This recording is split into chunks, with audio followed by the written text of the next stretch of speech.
Hello all. In this lecture, we'll see about database recovery techniques.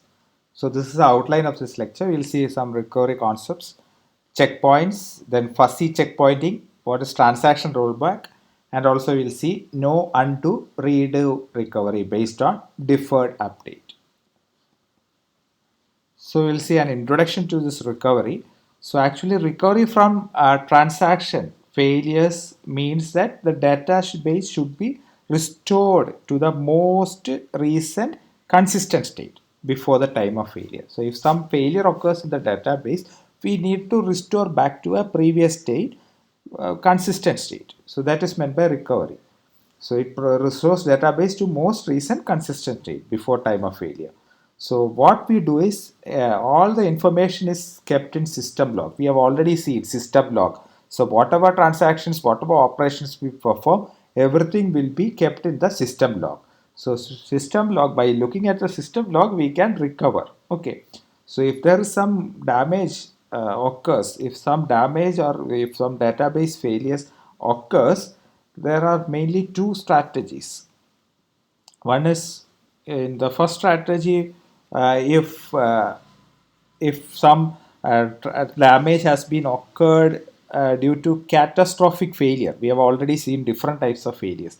If some failure occurs due to catastrophic failure, example disk crash has occurred, then what you have to do is might have already backed up in some other archival storage. So using that storage, we have to retrieve all the information. So that is one. So we'll restore the backed up copy of database. So that is used for catastrophic failures. Catastrophic failures like completely the disk has been failed or the system completely has gone. So we will use the backup mechanism. So it is best in cases of extensive damage. So it identify any changes that can cause inconsistency. So best in cases of non-catastrophic. Then the second one is identify any changes that may cause inconsistency. Those for non-catastrophic failures, we will be using this mechanism. So the failures from type 1 to 4, in the previous lectures we have seen different types of failures. When we started transaction management, we have discussed different types of failures. So non-catastrophic failures are failures from 1 to 4. So here what we do is we will identify any changes that may cause an inconsistency in the base, in the database. So if some updation that has been become a problem, we will try to undo those operations. Or if we want to redo some operations, we will redo those operations.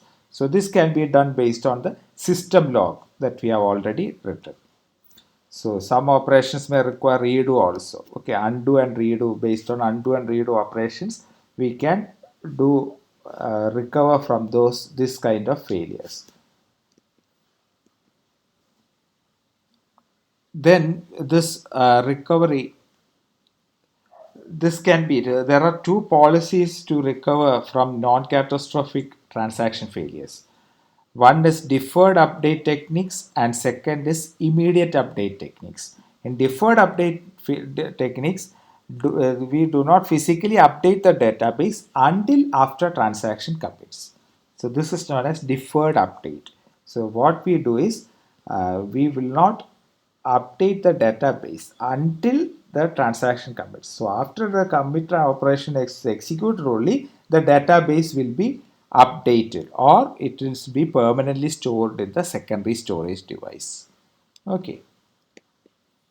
So undo here, what the advantage is, undo is not needed. Here undo operation will not be needed because we will be updating only after commit. So undo will never be needed, but redo may be needed. Redo may be needed.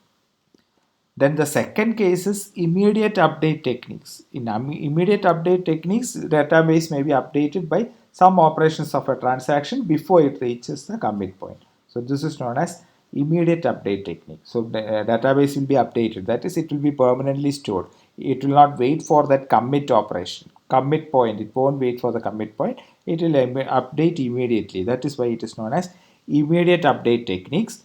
and all the operations will be recorded in the log also. Recovery is still possible even though uh, it is not like deferred update here, even though it is immediately updated before the commit also, recovery is still possible in this immediate update technique also. Okay, next we will see about checkpointing. What is this checkpointing? Checkpoints in the system log, and also about fuzzy checkpointing. Okay, fuzzy checkpointing.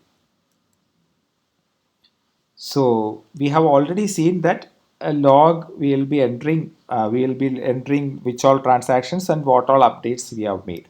So in transaction management, we have seen what is the entry in the log.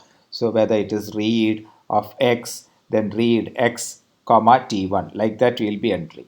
Then if you are updating write X, old value, new value, we'll be updating in the log. Okay. So another entry we will make in the system log, we call it as checkpoints. So a checkpoint will be like this: checkpoint, comma, list of active transactions will be recorded. A record is written into the log periodically. So this period can be determined by the database manager.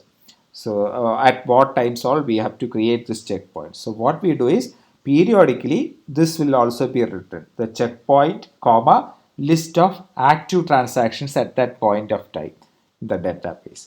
So all transactions that have their commit, comma, T entries in the log before this checkpoint entry do not need to have their write operations redone in case of system crash. So that is the advantage of writing this checkpoint. So if any transaction T has a commit before this checkpoint, that means those transactions need not be undone or redone. It should not be it will not be redone.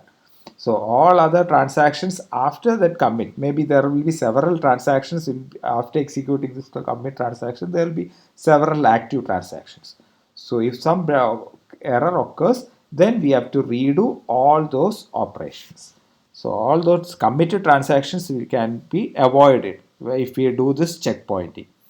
So when a system crash occurs, we will check the checkpoints, and during this checkpoints and before the checkpoints which all transactions have already committed, so those transactions we can avoid, we should not do anything, and those transactions which are active need to be redone. We will be redoing all those operations of the transactions. So list of transaction IDs for active transactions at the time of checkpoint is included in the checkpoint record. Okay, so when some database failure occurs and recovery is needed, we'll simply use this checkpoint to recover, to redo and undo these operations. Okay. So how to take a checkpoint, how this checkpoint is done. So what is done is, first step, we will suspend execution of transactions temporarily. So when we do a checkpoint at the database, all the transactions will be suspended temporarily. Second, we will force write all main memory buffers that have been modified to secondary memory, that is to disk. Then we will write this checkpoint, write checkpoint record to the log and force write it into the list. So after writing it into the log, system log, we will forcefully write that log into the disk. So it is complete now. Then we will resume the executing transactions. So when we want to do a checkpoint, we will suspend all transactions. We will force write all memory buffers that have been modified to the disk. Then write the checkpoint to the log, and that log should be written to the disk. Then after that, we will resume this executing transactions. So DBMS recovery manager decides the checkpoint interval. So every 10 minutes or every 1 hour we should create that checkpoint. It will be decided by the recovery manager. Okay. Then we have fuzzy checkpointing. In fuzzy checkpointing, system can resume transaction processing after a begin checkpoint record is written to the log. So here what happens is, we are suspending all executions of transaction. Whenever a checkpoint has to begin, it will suspend everything. But in fuzzy checkpointing, we will not suspend everything. So what we do is, system can resume transaction processing after a begin checkpoint record is written to the log. Then previous checkpoint record will be maintained. There will be previous checkpoints. So that will be maintained until the end checkpoint of this is written. Checkpoint record is written. So if we are writing some checkpointing, we will not suspend. All the transactions can be processed. In between, if some failure occurs also, we can take it from the previous checkpoint that is available. Okay, so that is why previous checkpoint will be there until the endpoint of the current checkpoint is reached. When this endpoint is reached, we can remove the previous checkpoints. Okay. Then transaction rollback and cascading rollback we'll see. So if a transaction fails and for some reason before a transaction commits, we may have to roll back the transaction. Okay, transaction failure after update, but before commit occurs, then we have to roll back the transaction. Okay, so we need to roll back the transaction, as that means the old data values are restored using this undo type log entries. So we'll check the log. So what we do is we'll check the log. If transaction commit before that commit operation, that transaction has failed, then what we will do is we'll check the log entries and we'll do all the undo operations. We'll undo all the operations that the transaction has done because the transaction has failed. Okay. So there will we need sometimes a cascading rollback. That is, if a transaction T is rolled back, and if that transaction S that has read value by this written by T must also be rolled back. So that is known as cascading rollback. For example, if we have a transaction T, this is rolled back. So this means S is another transaction and S have read some value written by T. So since T has rolled back, S should also be rolled back. Similarly, S might have written some value and it might have read by some other transaction. So that transaction has to also be rolled back. So this is known as cascading rollback. Cascade. That is a cascading operation. Okay. So this is known as cascading rollback. So almost all recovery mechanisms are designed to avoid this kind of cascading rollback. Okay. So recovery mechanisms are designed so that this kind of cascading rollback is avoided to the maximum.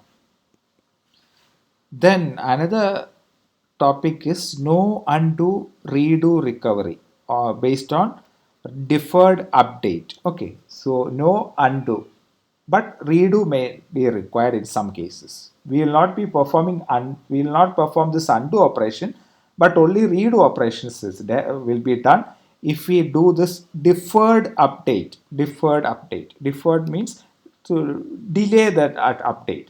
So what we do is we'll postpone the updates to the database onto disk.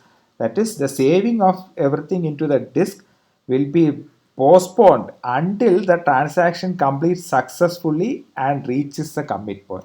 So only after that commit has been performed, we will be writing onto the disk. So the advantage of doing is there won't be any undo operation. Undo operation can be avoided completely if you do this deferred update. Okay. Redo type log entries will be needed in this case because there will be some failure that will be occurring in between. So redo operations will be needed, but undo won't be needed. So that is why it is known as no undo redo recovery. So redo will be needed, but undo won't be needed. This is known as deferred update. So undo type log entries are not necessary in this case. Undo type log entries are not necessary, can only be used for short transactions and transactions that exchange few items.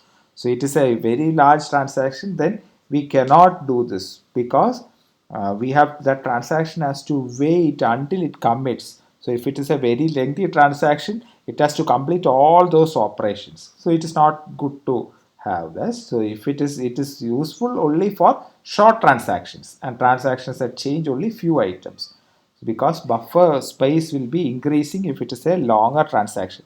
So we have to temporarily store everything in the buffer because we are deferring this update. That update on that is permanently storing in the disk will be delayed for a while. So buffer space will be utilized. So will be utilized completely. So if there are 100 number of transactions, if all are lengthy transactions, what happens is all these will be stored in the buffer temporarily before updating this into the disk. So that will be a problem for this. So it is suitable only for short transactions. Okay, so this is known as no undo redo recovery based on deferred update. So we have a deferred update protocol that is being used in this now in this update. So transaction here, what is the protocol is, transaction cannot change the database, on disk until it reaches its commit point, that we have already seen. So all the buffers will be changed in the transaction. It will be stored in the buffer itself. That is why it is known as pinned transaction. We call it as pinned transaction. So all buffers changed by the transaction must be pinned until the transaction commits. It is also known as no steal policy. No steal policy. Okay. Then transaction does not reach its commit point until all its redo type log entries are recorded in log and log buffer is forcefully written to the disk. So this is known as, these are the protocols. So one is deferred update protocol. What we do is, transaction cannot change the database on disk until it reaches its commit points.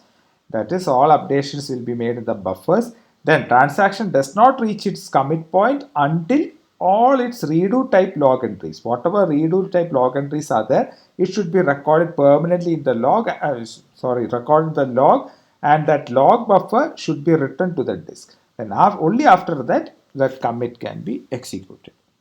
So this is known as no undo redo based recovery. So this is a reference.